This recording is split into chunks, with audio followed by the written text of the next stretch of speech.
For me, a higher budget does not automatically translate to better service quality since nakadepende pa rin talaga sa mismong organization or agency na nagmamanage ng pera. Kung paano nila i-work yung resource allocation na meron sila.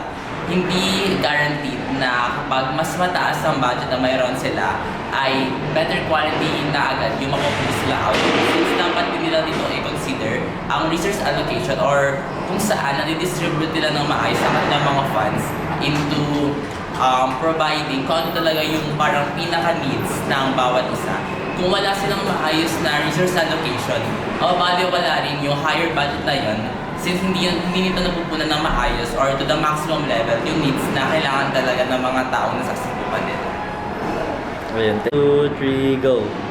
From my perspective, having a higher budget on health services doesn't mean it results into better service quality.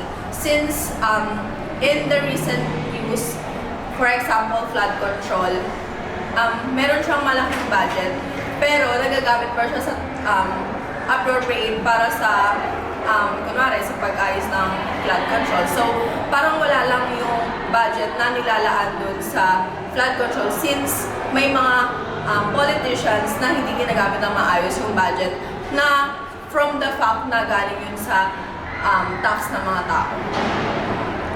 Kahit iba sa okay, it depends.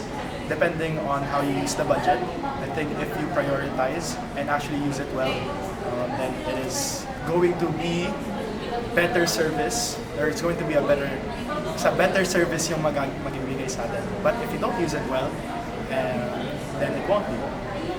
Yun! For me, a higher budget does not automatically translate to better service quality since nakadepende pa rin talaga sa mismong organization or agency na nagmamanage ng pera. Kung paano nila i-work yung resource allocation na meron sila.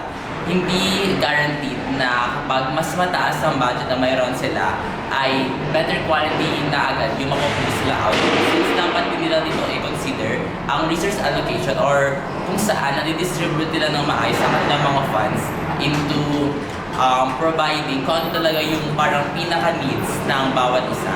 Kung wala silang maayos na resource allocation, wala rin yung higher budget na yun since hindi nito napupunan ng maayos or to the maximum level yung needs na kailangan talaga ng mga taong nasasangkupan nila. Ayan, 2, 3, go! From my perspective, having a higher budget on health services doesn't mean it results into better service quality.